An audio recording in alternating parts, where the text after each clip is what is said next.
3장 말씀을 읽는 날입니다. 바울 사도는 오직 믿음을 통해서 구원을 얻는다라고 하는 이 진리의 말씀을 한편으로는 경험적인 그들의 삶 속에서 그것을 그들에게 확증하는 모습을 보여주고, 또 한편으로는 성경에 있는 말씀을 통해서 이미 성경에서 이신칭의의 이 말씀은 이미 충분하게 우리에게 가르쳐진 바다라는 사실을 이야기하면서 그들로 하여금 바른 진리의 복음을 잘 지켜갈 것을 오늘 본문 속에서 분명하게 이야기해 줍니다. 교회 가운데 율법 교사들이 들어와서 이 교회를 어지럽히는 일들로 인하여 교회는 분별력이 상실되어 가고 있는 상황이었습니다. 영적인 무지 가운데서 어떤 게 바른 진리인가 하는 것을 혼동하였고, 또 그 가운데는 그들이 받았던 이 복음으로부터 떠나서 소위 배교의 위험 속에 빠져 있는 상황을 감지한 이 사도는 그들을 향해서 심하게 책망하는 말씀을 이 3장 초도에서 전달하고 있다는 겁니다. 1절 말씀 한번 가서 보세요. 어리석도다. 갈라디아 사람들아, 예수 그리스도께서 십자가에 못 박히신 것이 너희 눈에 밝히 보이거늘 누가 너희를 꾀더냐. 어리석다라고 하는 표현을 사용합니다. 3절에서도 보면 너희가 이같이 어리석으냐라는 말을 사용하죠. 왜 사도가 이런 말을 하는가? 그들이 이미 예수 그리스도의 복음을 듣고서 그들이 성령을 받는 사실을 체험했고, 그들이 거듭난 분명한 사실들을 그들이 경험했음에도 불구하고 거짓 교사들이 들어와서 모세의 율법을 지켜야만 안 된다. 할례를 받아야 된다. 어떻게 우리가 아무것도 안 하고 구원을 받을 수 있느냐라고 하는 이런 논리를 쭉 펼쳐가니까 성도들이 그것이 정말 그런 게 아닌가 하는 이런 생각을 받게 되면서 결국 흔들리게 되었다고 하는 겁니다. 그러다 보니까 그들이 그리스도 안에서 받은 자유함을 또다시 율법의 멍에 아래 매이게 되는 그런 신앙의 모습으로 변모되고 있는 상황이었다는 것이죠. 그래서 바울 사도는 어리석도다, 어리석도다 라고 하는 말을 하는 겁니다. 아비의 심정처럼 받은 그 진리 안에 서 있지 못하고 흔들리고 또 뒤돌아서려고 하는 사람들을 향하여 그렇게 말씀하고 있는 것이죠. 1절 말씀에서 예수 그리스도께서 십자가에 못 박히신 것이 너희 눈에 밝히 보인다. 이 밝히 보인다라고 하는 이 말은 그들이 실제로 예수님이 십자가에 못 박히신 것을 눈으로 봤다라는 걸 말하는 뜻이 아닙니다. 그들은 예루살렘으로부터 이미 멀리 떨어진 곳에 살고 있는 사람들이었고, 또 시기적으로도 이미 한 20-30년 가까운 시간 동안 예수님의 십자가의 그 현장으로부터 이후에 살고 있는 사람들이었다고 하는 겁니다. 여기 밝히 보인다라는 말은 마치 그것입니다. 공적인 공고문을 게재하는 것과 똑같은 뜻을 지닙니다. 그러니까 어떤 사실들에 대해서 이것이 분명히 있었던 사실이다라는 것을 모든 사람이 공적으로 볼 수 있도록 한 것을 표현할 때 밝히 보인다 이 말을 사용하고 있는 겁니다. 무슨 뜻일까요? 예수 그리스도를 보내셔서 예수 그리스도가 십자가에서 죽으셨다고 하는 사실을 역사 속에서 분명하게 공적으로 보이셨다고 하는 겁니다. 누구도 부정할 수 없는 분명한 사실로 그것을 보이셨다라는 것을 말하죠. 모든 세상의 역사의 가장 찬란한 그 중심이 어디에 있느냐? 예수 그리스도께서 이 땅에 탄생하신 일. 그분이 이 땅에서 공생애로 사시면서 마침내 고난받아 십자가에서 죽으신 일, 다시 사신 일, 하늘로 승천하신 일. 이것이 세상의 모든 역사 속에서 가장 찬란한 중심에 선명하게 서 있도록 하나님의 역사를 주장하셨다고 하는 겁니다. 그리고 역사 속에서 분명한 사실로 이것을 공표하셨다는 거죠. 이 사실에 근거해서 그들이 성령을 받았고 그들이 그러한 믿음을 통해서 구원의 기쁨과 감격을 누렸고 주께서 주시는 그 자유함을 그들이 충분히 누렸다는 것을 이야기하는 겁니다. 그래서 그들의 경험을 생각하게 하면서 호소하는 것이죠. 2절에 보면 너희가 성령을 받은 것이 율법의 행위로냐 혹은 듣고 믿음으로냐 이렇게 말하죠. 성령으로 시작하였다가 이제는 육체로 마치겠느냐 이렇게 또 그들에게 반문합니다. 5절 가서 보면 성령을 주시고 너희 가운데서 능력을 행하시는 이의 일이 율법의 행위로부터 주어진 것이냐 아니면 듣고 믿음을 통해서 받은 것이냐라는 사실을 계속 질문을 던지면서 그들의 신앙의 실제적인 경험에 호소해서 이러한 것을 충분히 맛보았고 이런 은혜를 경험했으면서도 왜 그러한 거짓된 가르침에 현혹당해서 복음의 진리로부터 떠나는가 하는 것을 지금 이야기하고 있는 것이죠.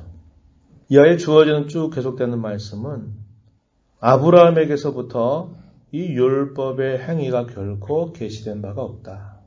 아브라함으로부터 이미 믿음을 통해서 그들이 구원받는다고 하는 사실이 분명히 알려졌다 하는 것을 이야기합니다. 그래서 구약 성경의 논증들을 쭉 펼쳐가는 거예요. 아브라함에게 주신 약속이 먼저였다 하는 사실을 이야기합니다. 아브라함도 그의 행위를 따라서 그 하나님 앞에 의롭다함을 받은 게 아니라 하나님께서 하신 약속의 말씀을 그가 분명히 믿은 사실로 인해서 그가 의롭게 되었다 하는 사실을 이야기합니다. 이게 창세기 15장에 보면 나오는 말씀인데요. 6절 한번 보세요. 아브라함이 하나님을 믿음에 그것을 그에게 의로 정하셨다 함과 같으니라. 창세기 15장 6절에 있는 말씀을 그대로 인용해서 사도가 표현합니다. 아브라함 믿음의 조상이라고 다 말하는 그들에게 실제로 따져보면 아브라함 믿음이 조상이 된 것은 그가 가지고 있었던 그 믿음을 통해서 의롭다함을 얻는다, 구원함을 얻는다고 하는 사실을 분명히 보여준다고 설명합니다. 그리고 아브라함에게 약속하셨던 내 자손으로 말미암아 천하 만민이 복을 받으리라고 할 때 이 자손이라고 하는 말이 복수가 아니라 단수로 표현되어 있는데 그 자손이 결국 누구를 가리키느냐? 그리스도를 가리키고 있다 하는 사실을 설명합니다. 16절 가서 보면은 그 사실을 이야기하는 거죠. 그래서 아브라함이 약속하신 복은 이삭을 통해서만이 아니라 궁극적으로는 자손 한 사람을 뜻하는데 그가 바로 그리스도 메시아 즉 예수 그리스도라는 사실을 이야기해서 아브라함에게 약속하신 예수 그리스도를 통해서 천하 만민이 결국은 다 구원함을 받고 복을 받게 될 것이다. 그 그리스도를 믿는 그 믿음을 통해서 아브라함이 구원을 받은 것처럼 모든 사람들이 유대인이나 이방인 할 것 없이 모든 사람이 다 그 동일한 믿음에 의해서 구원을 받는다. 이 사실을 조목조목 사도가 설명해 가고 있습니다. 그러면서 이런 말씀을 해주죠. 10절 가서 보면요. 율법행위에 속한 자들은 저주 아래에 있나니 기록된 바 누구든지 율법책에 기록된 대로 모든 일을 항상 행하지 아니하는 자는 저주 아래에 있는 자라. 이렇게 하였다라는 사실을 소개합니다. 율법의 행위를 통해서 구원을 얻으려고 하는 모든 사람들은 결국 저주 아래에 놓일 수밖에 없다. 율법의 정죄, 모든 일을 항상 행하지 않는 모든 사람은 죄인이라고 정죄하고 그 죄로 말미암아 율법의 저주 아래 있게 되는 것이 분명한 이치다. 이 사실을 이야기합니다. 그리스도께서 하신 일에 대해서 사도는 이렇게 설명합니다. 13절에 그리스도께서 우리를 위하여 혹은 우리를 대신하여 저주를 받은 바 되사 율법의 저주에서 우리를 속량하셨으니 값을 지불하고 사내셨다라는 뜻을 표현합니다. 율법의 저주에서 우리를 속량하셨으니 기록된 바 나무에 달린 자마다 저주 아래 있는 자라 하였습니다. 신명기에 있는 말씀을 인용했습니다. 신명기의 말씀을 보면 나무에 달린 자마다 저주를 받은 자라 하는 그 표현을 인용해서 예수님이 십자가에 죽으신 것은 당신의 죄 때문에가 아니라 자기 백성들의 죄, 다시 말해서 율법의 저주 아래서 그들을 속량하시기 위해서 십자가에서 달리신 것이다. 이 사실을 분명하게 이야기해 줍니다. 그러면서 이미 구약 성경에서부터 이 믿음을 통해서 하나님 앞에 의롭게 되는 이 사실이 분명히 확증되었다 하는 이야기를 계속하고 있습니다. 이 율법의 역할은 뭐냐? 하나님의 뜻이 무엇인가를 보여주는 역할이 있는데 범죄한 인생들은 그 율법을 따라서 하나님의 뜻을 따라 산 것이 아니라 결국 자신들이 죄인이라고 하는 사실들을 깨닫게 할 수밖에 없다는 거죠. 그렇게 함으로써 그들이 자기들의 행위나 자기들의 노력을 통해서 하나님이 원하시는 의의 수준에 이를 수 없다는 것을 그들에게 깨우치고 오직 하나님께서 약속하신 메시아 그리스도를 바라보게 하고 기대하게 하고 믿게 하는 그런 역할을 감당했다라고 이야기해 줍니다. 24절 가서 보시면은 이같이 율법이 우리를 그리스도께로 인도하는 초등교사가 되어 우리로 하여금 믿음으로 말미암아 의롭다함을 얻게 하려 함이라. 율법이 우리를 그리스도에게로 인도하는 초등교사. 과거에 주인의 아들을 가르치기 위해서 종들 가운데 지혜로운 종을 택해서 그 종이 주인의 아들을 일정 기간들 동안 잘 가르치고 그를 성장하는데 도움을 주는 교사들이 이 당시에 있었단 말이죠. 율법은 마치 그와 같다는 겁니다.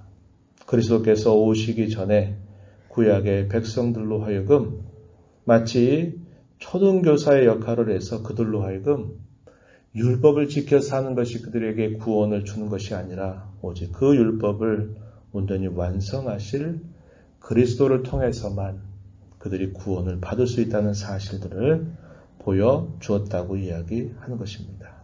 그래서 믿음이 온 후로는 그리스도께서 이 땅에 오신 이후로는 우린 더 이상 율법의 행위 아래 있지 않다. 25절에서 그렇게 설명을 하고 있는 겁니다. 결국 사도가 계속 논증하는 것은 이 율법을 통해서 우리가 의롭게 될 수 있다고 하는 것은 허상이고 결코 가능한 일이 아니고 그것은 처음부터 하나님께서 의도하셨던 바도 아니다. 이렇게 분명하게 이야기하면서 바른 복음 위에 그들의 신앙을 견고하게 세울 것을 촉구하고 있습니다. 그리고서는 26절부터 29절 가서 보면은 이 이신치기의 진리를 확증하는 내용들이 나타납니다. 26절 한번 보세요. 너희가 다 믿음으로 말미암아 그리스도 예수 안에서 하나님의 아들이 되었다. 율법의 행위가 아니라 믿음을 통해서 하나님의 아들이 되었다. 이렇게 이야기합니다. 그리스도와 합하기 위해 세례를 받아 그리스도로 옷 입은 자가 되었다. 이렇게 또 이야기합니다.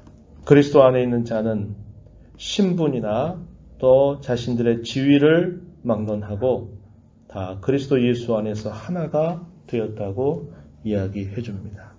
그리스도에게 속한 자야말로 진정한 아브라함의 자손이지 결코 혈연적인 그런 관계를 통해서 아브라함의 자손이다, 후손이다 이렇게 말할 수 없다고 이야기하고 그리스도에게 속한 자만이 약속대로 아브라함에게 약속하신 유업을 잇는 자들이다. 이 사실을 분명하게 이야기해주고 있습니다.